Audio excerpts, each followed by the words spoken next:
Was I wrong? I had to decide fast. My dad has dementia. Crowds overwhelm him, and sudden noises can be terrifying. That day, all he wanted was to go home. We were waiting at the bus stop when he started to get agitated, pacing back and forth. He kept asking me the same questions, over and over. Are we late? Did I miss my shift at the factory? His voice was laced with an anxiety that time had warped, bringing a long-gone job into the present moment. People started to notice. They weren't just looking, they were staring.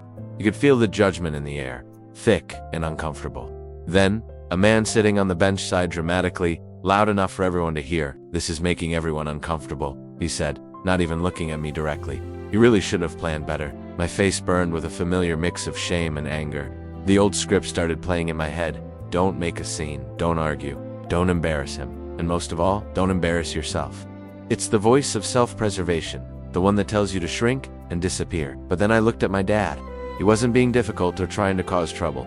He was just scared, lost in a world that no longer made sense to him. His eyes, searching mine for reassurance, looked just like a child's. That look broke through my fear. I took a breath and turned toward the man, keeping my voice calm but firm.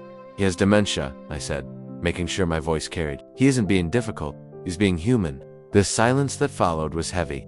A woman nearby shook her head, muttering under her breath. You really didn't have to say all that. For a moment I questioned myself. Did I go too far? Did I just make things worse by putting our private struggle on public display?